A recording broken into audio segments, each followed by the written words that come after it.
Bismillahirrahmanirrahim. Assalamualaikum warahmatullahi wabarakatuh. Wassalatu wassalamu ala asrofil anbiya'i wal mursalin wa ala alihi washabihi ajmain amma ba'du. Alhamdulillah, sekarang kita masuk ke pertemuan ke-6 untuk mata kuliah Geografi Desa Kota. Nah, harusnya mata kuliah ini itu dilaksanakan sesuai jadwal, yaitu di hari Rabu besok. Kalau sekarang kan direkamnya malam, jadi untuk perkuliahannya Rabu besok dari kelas A sampai kelas C itu jam 7 sampai jam 12 siang. Tapi karena besok itu ada teman-teman yang menjadi panitia, dan mungkin kebanyakan dari angkatan kalian itu menjadi panitia di acara Gelora Api Geografi yang akan dilaksanakan siang harinya, maka saya di sini mengambil kebijakan untuk merekam materi untuk hari ini ke dalam bentuk video, dan nanti silahkan rekan-rekan dapat menyimaknya secara masing-masing begitu di luar dari jam yang ditentukan.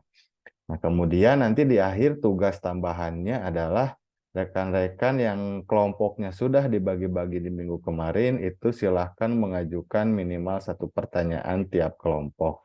Karena kalian per kelasnya ada 7 kelompok, berarti nanti saya harap di WA Group sebelum duhur itu harus sudah masuk 7 pertanyaan per kelas minimal. Jadi semuanya totalnya 21 pertanyaan ya. Sebutkan kelompok berapa dan dari kelas apa nanti sebelum mengetik pertanyaannya. Nanti akan saya respon di WA Group tersebut.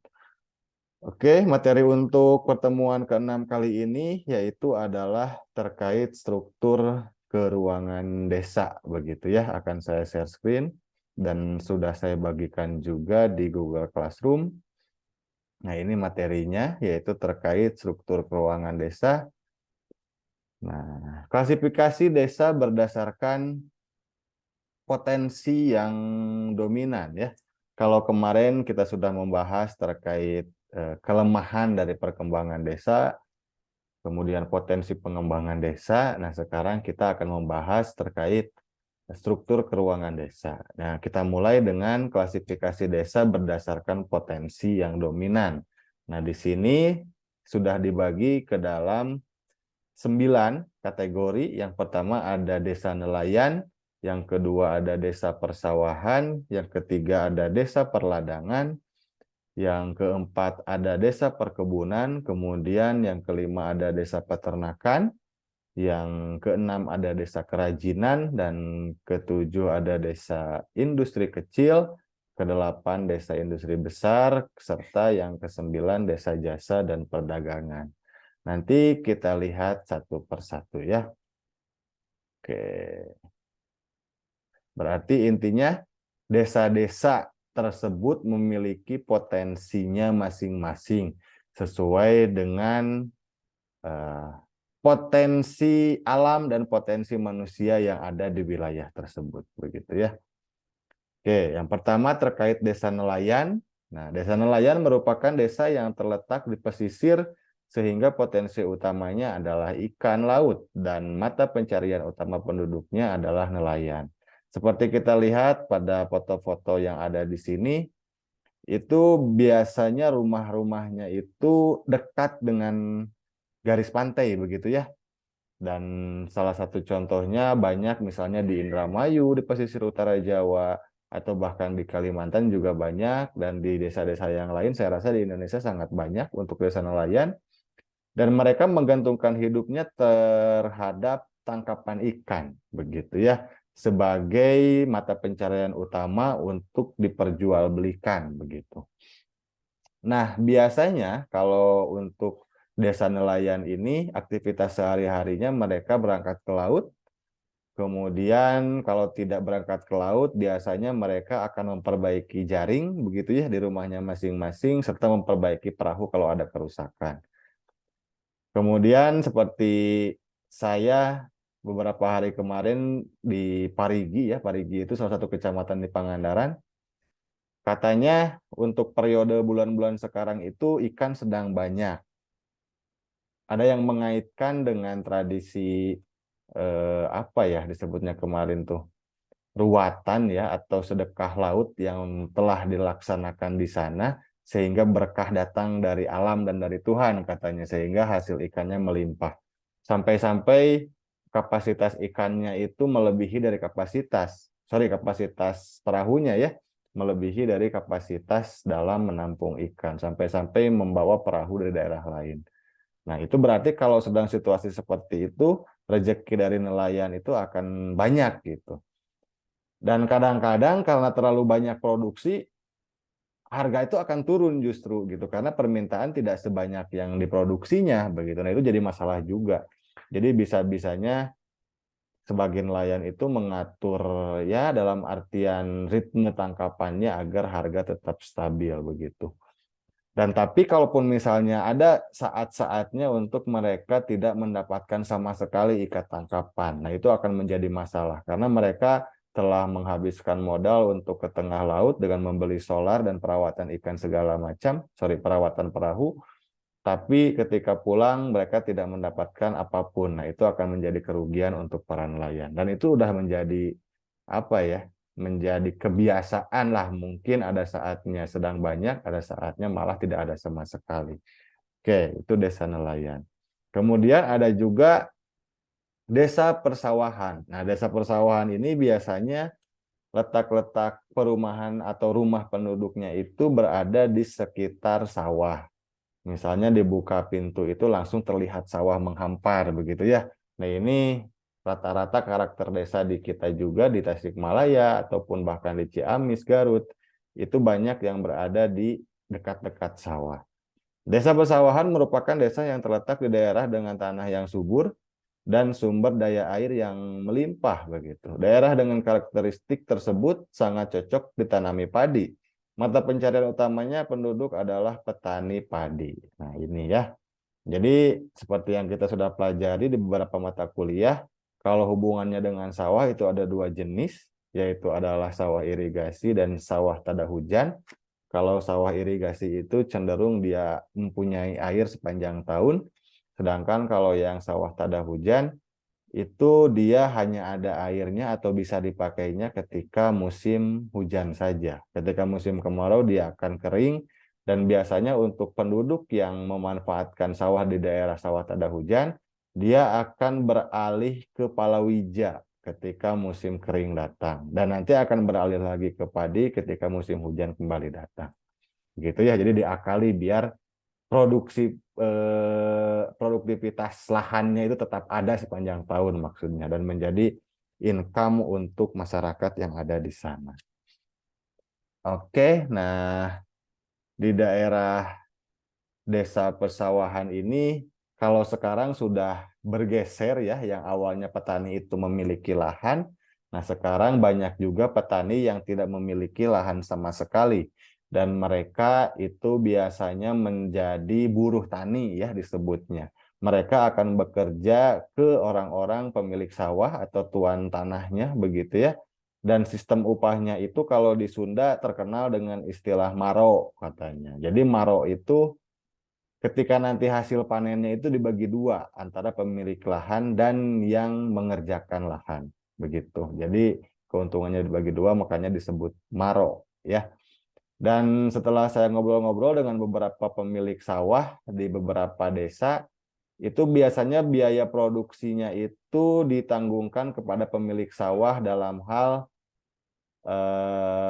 apa ya pupuk ya. Jadi pupuk itu menjadi beban pemilik sawah. Kalaupun tidak diberikan pupuk oleh pemilik sawah, biasanya nanti para buruh tani akan mengambil keuntungan sedikit dari yang punya sawah untuk mengganti biaya pupuk biasanya gitu. Lebih dari maro jadinya.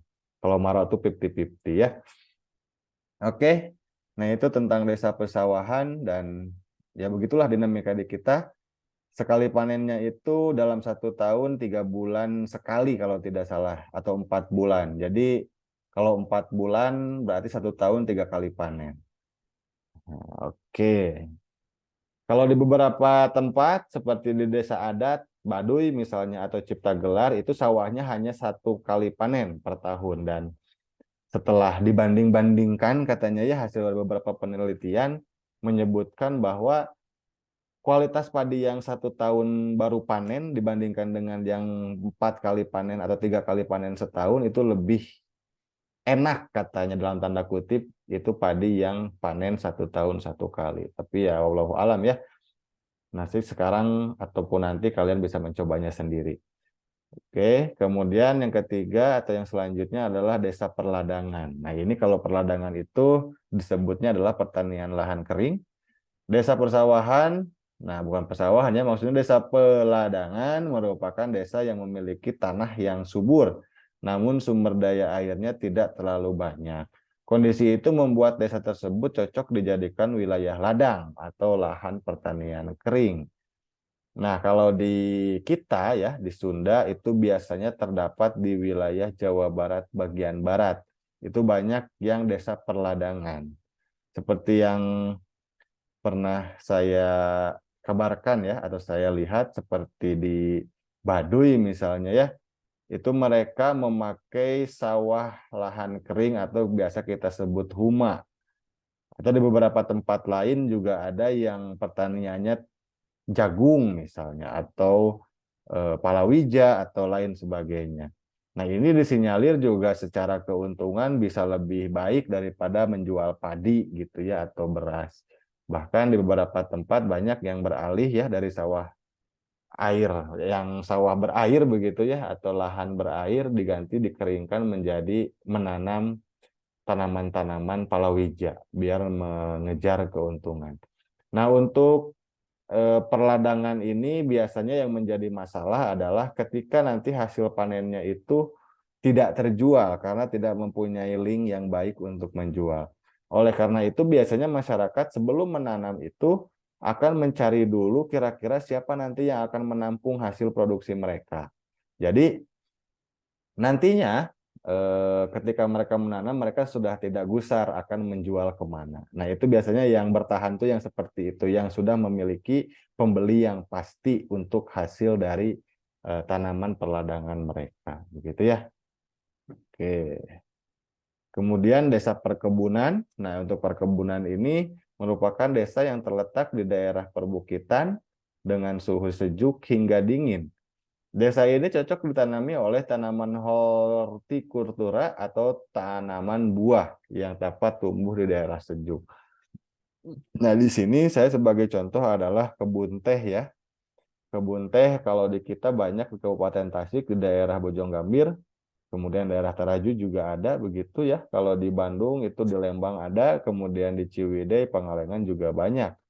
Dan desa-desanya biasanya sangat ikonik ya, dalam artian ada juga desa-desa yang menjadi tempat tinggal para pemetik teh begitu. Jadi rumah-rumahnya itu seperti di film-film sinetron begitu. Dan itu sangat ikonik. Dan mereka biasanya itu warga-warga di sekitar perkebunan, mereka bekerja sehari-hari sebagai pegawai perkebunan. Ada yang memetik teh, ada yang mengolah teh di pabriknya, di pabrik pengeringannya maksudnya ya, dan lain sebagainya. Jadi mereka sehari-hari bekerja berkutat di perkebunan tersebut, di kebun teh, di kebun cengkeh, ada yang di kebun apalagi begitu ya. Di perkebunan-perkebunan itu mereka biasanya setiap hari dia akan bekerja. Jadi sistemnya itu nanti diberikan upah per produksi biasanya. Jadi per harinya biasanya mereka mengumpulkan berapa karung, dihitung nanti berapa kilo hasil petikan tehnya misalnya ya, dan nanti akan dibayar sesuai dengan banyaknya hasil petikan masing-masing. Biasanya seperti itu yang saya tahu. Oke, dilanjutkan dengan desa peternakan. Desa peternakan merupakan desa dengan kondisi tanah yang tidak terlalu subur, sumber daya air sedikit, namun memiliki lahan yang luas ya maksudnya untuk perumputan. Penduduk desa tersebut dapat melakukan usaha peternakan dengan optimal karena memiliki padang rumput yang luas. Kalau di Indonesia itu cenderung di Indonesia bagian timur atau bisa kita lihat di Provinsi Nusa Tenggara Barat atau Nusa Tenggara Timur ya, yang memiliki iklim kering dan minim curah hujan. Nah, biasanya di situ akan banyak padang rumput atau sabana atau savana ya. Dan itu dimanfaatkan oleh masyarakat untuk beternak. Dalam hal ini bisa sapi, bisa kuda begitu ya, dan lain sebagainya. Karena sumber makanan utamanya dari rumput tersebut. Makanya masyarakat di sekitar sana itu memanfaatkan kondisi alam tersebut untuk menernak berbagai macam binatang ternak begitu. Oke, kemudian ada yang disebut juga desa industri kecil. Desa kerajinan merupakan desa yang terletak di kawasan wisata sehingga kerajinan tangannya diminati oleh para wisatawan dan dapat dijual kepada mereka. Jadi biasanya di tempat-tempat pariwisata itu suka ada yang menjual cenderamata ya atau souvenir. Dan itu adalah kebanyakan biasanya hasil dari produksi masyarakat di sekitar tempat wisata tersebut. Seperti misalnya di Kota Tasik ya terkenal dengan daerah apa ya? Daerah industri souvenir yang ada di daerah Indihiyang. Begitu ya, daerah Indihiyang ke sana misalnya daerah saya lupa ya yang hampir ke Ciawi itu di sana banyak kerajinan-kerajinan tangan dan masyarakat dari Tasik biasanya dia pengrajin-pengrajinnya itu menjual di situ begitu ya barang bahan kerajinannya, barang-barang kerajinannya. Atau di contoh lain di Desa Sasak di Lombok begitu, itu mereka masyarakat sekitarnya itu membuat kerajinan tenun untuk dijual kepada para wisatawan atau bahkan kerajinan lain berbentuk anyaman misalnya dalam bentuk tas, dalam bentuk piring, dalam bentuk gantungan kunci juga ada dan lain sebagainya gitu ya. Oke, saya lupa itu daerah apa yang sebelum Ciawi setelah Indihiyang itu di sana banyak kerajinan ya. Nanti kalau saya ingat sebutkan lagi. Kemudian ada desa industri besar. Desa industri besar merupakan desa yang terletak berdekatan dengan wilayah perkotaan. Nah, industri-industri tersebut biasanya merupakan industri yang dikelola di kota namun kegiatan produksinya dilakukan di wilayah desa. Nah, ini biasanya berada di desa-desa hinterland. Seperti kalau Jabodetabek, sekarang industri-industrinya itu bergeser ke daerah Karawang, misalnya Purwakarta, begitu ya, daerah Serang sana, dan lain sebagainya, karena dukungan lahan di ibu kota itu sudah tidak terlalu cukup kuat gitu untuk menampung banyak industri, jadi bergeser ke arah pinggir-pinggirnya, di daerah-daerah pinggir-pinggir desa-desanya. Makanya karena lahannya mungkin masih murah dan bisa berdiri banyak industri di sana. Oke. Kemudian desa jasa dan perdagangan. Nah, ini mirip dengan desa kerajinan yang tadi. Desa jasa dan perdagangan merupakan desa wisata yang seringkali dikunjungi baik pada waktu libur atau hari biasa. Desa ini berorientasi pada pelayanan wisata serta menjual berbagai macam kerajinan tangan atau makanan khas sebagai sumber pendapatan utama mereka. Nah, saya baru ingat daerah yang tempat kerajinan di Tasik itu Raja Polah ya. Nah, itu banyak yang menjual kerajinan-kerajinan masyarakat yang khas begitu ya dari Tasik dijual di sana. Nah, ini contoh-contoh yang lain misalnya di Bali ada ataupun di Lombok ada begitu ya. Saya pernah lihat di Toraja juga ada, di Makassar banyak. Jadi kebanyakan masyarakat-masyarakat yang berada di daerah wisata itu mereka memanfaatkan kreativitas masing-masing untuk membuat pernak-pernik yang nantinya bisa dijual ke wisatawan sebagai cenderamata atau souvenir untuk dibawa pulang ke daerahnya masing-masing sebagai khas dari tempat wisata tersebut begitu. Dan itu bisa mendapatkan income yang cukup lumayan kalau misalnya masyarakatnya serius dalam menekuni bidang ini. Oke, kemudian tadi itu jenis-jenis potensi desanya ya. Kemudian sekarang kita masuk ke karakteristik tata ruang desa. Nah, yang pertama sangat sederhana tentunya, tidak terlalu jelimet seperti di kota begitu secara tata ruang. Kemudian letak rumahnya berdekatan dengan lahan pertanian yang luas. Nah, berdekatan di sini beda cerita dengan berdekatan di kota. Kalau di kota mah kan berdekatannya nempel banget begitu ya. Satu tembok kadang-kadang untuk beberapa rumah nempel. Kalau di desa biasanya berdekatannya itu tanda kutip suka terpisah kebun dulu. atau lahan dulu sebelum ke rumah yang tetangganya. Kemudian jarak antar rumahnya renggang, ya betul seperti yang saya ucapkan tadi, hampir setiap rumah mempunyai halaman. Ya, halaman-halaman di rumah-rumah di desa itu cukup luas biasanya, dan itu ada yang dimanfaatkan untuk menjemur padi, misalnya untuk kegiatan-kegiatan yang lain masyarakat di situ, atau bahkan dipakai untuk menanam tanaman-tanaman yang bisa dipakai untuk memasak begitu. Oke, nah kita lihat ke pola permukiman desa. Yang akan saya bahas di sini ada 4. Yang pertama terpusat, yang kedua tersebar, yang ketiga memanjang, dan keempatnya radial. Nah, yang kita sekarang masuk ke pola terpusat. Jadi desa dengan pola terpusat ini merupakan bentuk pola pemukiman berkelompok atau bisa kita sebut sebagai aglomerasi.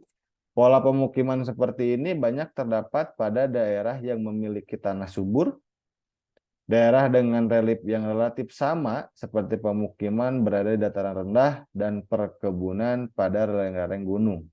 Dari segi sosial, pola ini terdapat pada daerah yang memiliki tingkat keamanan yang rendah, sehingga masyarakat lebih merasa aman dengan berkelompok. Nah, maksudnya itu gimana? Maksudnya ketika mereka terpencar kan itu akan cenderung dalam tanda kutip lebih rentan untuk dicuri lah barang-barangnya dan lain-lain begitu. Makanya mereka akan mengelompok di sebuah tempat agar mereka satu sama lain saling menjaga. Begitu maksudnya ya.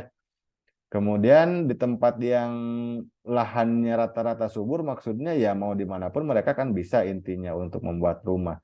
Tapi mereka akan bergerombol membuat rumah disatukan, begitu ya, dikelompokkan ke satu tempat sebagai sentral, kemudian tempat lainnya sebagai pertanian, agar memudahkan mereka dalam berkoordinasi satu sama lain dan agar lahan pertaniannya bisa tidak berkurang begitu ya, tetap berada di sana, tidak dipakai untuk bangunan rumah. Oke, di gunung pun sama ya, di gunung pun ada juga yang memakai pola terpusat. Jadi biar agar mereka saling melindungi karena kan pasti di sekitarnya adalah hutan begitu ya. Kalau berkelompok kan lebih cenderung aman. Tujuannya ke sana. Atau mungkin kadang-kadang tidak ada lahan yang memungkinkan, lahan yang datarnya sedikit. Makanya di gunung-gunung itu ada juga yang pola pemukimannya terpusat memanfaatkan lahan yang datar yang sedikit tersebut.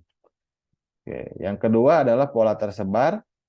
Nah, pola pemukiman seperti ini biasanya terdapat pada daerah atau di daerah pertaniannya farmstead atau pemukiman petani yang terpisah-pisah tetapi lengkap dengan fasilitas pertanian seperti gudang mesin pertanian, penggilingan, kandang ternak, penyimpanan hasil panen, dan sebagainya. Pola seperti ini dapat dijumpai pada kondisi geografis tertentu, misalnya daerah banjir yang memisahkan pemukiman antara satu sama lain.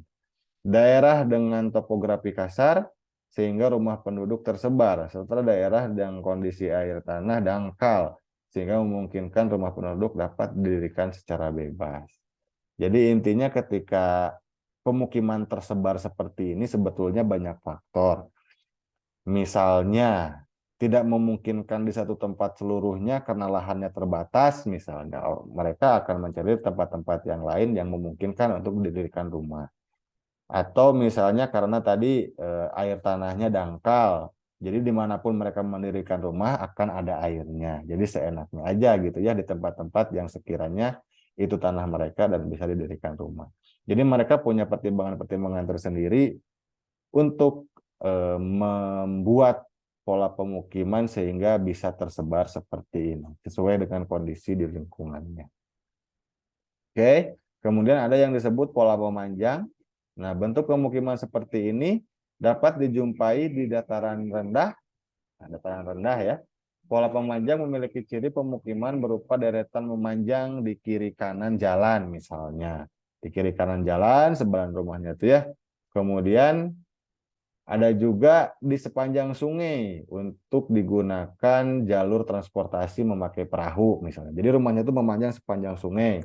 Seperti di Kalimantan, ada sebagian di Sumatera juga seperti itu. Atau mengikuti garis pantai. Nah, mengikuti garis pantai seperti pada gambar yang ini. ya.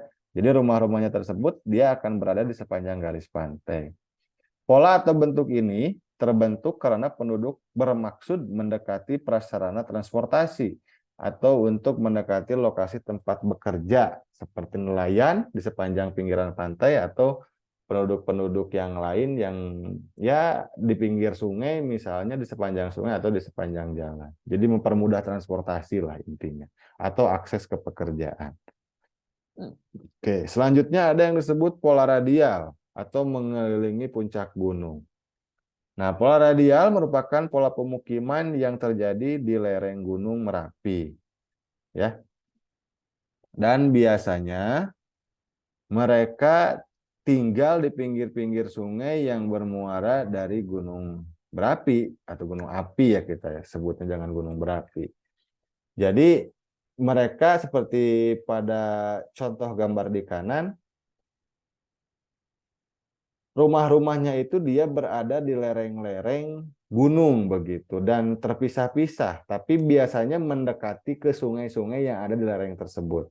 Tujuannya apa? Tujuannya adalah untuk mendekati sumber air. Jadi kalau lerengnya jauh dari sumber air itu akan kesulitan juga mereka. Makanya mereka nanti akan mendekati pemukimannya itu dekat dengan sumber air maksud saya. Seperti di ilustrasi yang ada di sebelah kiri ini.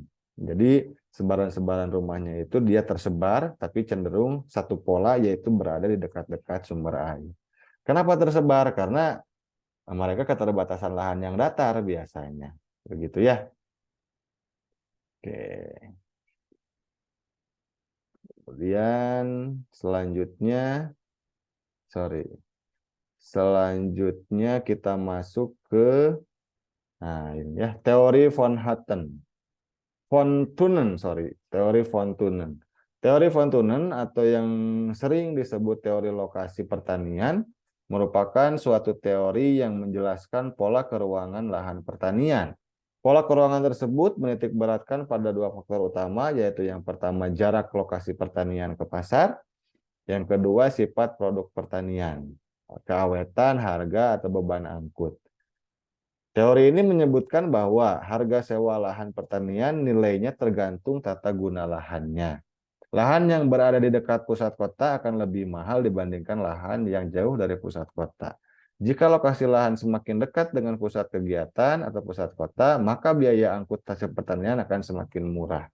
Jadi kita tinggal hitung-hitungan saja nanti begitu ya, apakah akan memilih bertani di dekat kota atau jauh dari kota, tapi dengan kelemahan dan kelebihan masing-masing.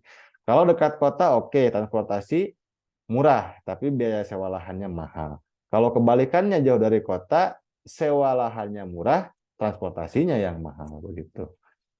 Ini sebagai contohnya yang warna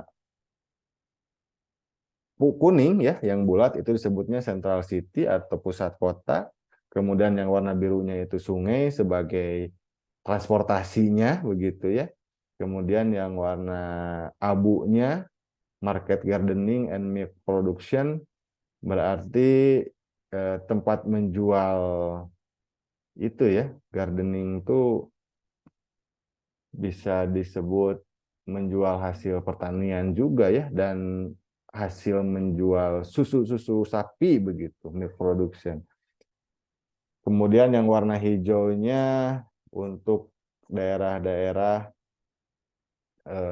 apa namanya? Firewood itu kayu bakar ya, kayu bakar dan lumber production. Kemudian crop farming without fallow. Fallow ini lahan kosong ya.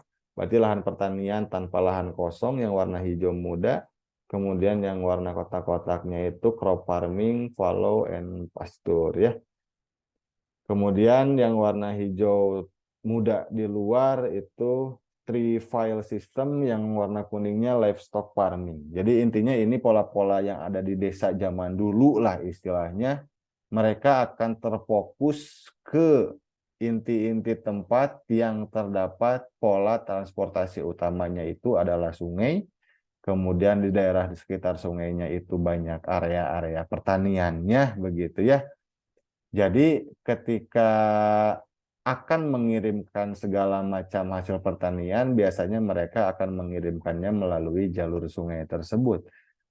Semakin dekat dengan jalur sungai berarti itu semakin mudah untuk dijangkau, dan semakin jauh dari sungai itu semakin sulit dijangkau.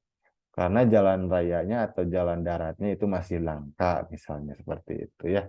Kemudian ada subcenter. Subcenter ini merupakan kota-kota kecil sebagai pusat-pusat penunjang di luar kota utama.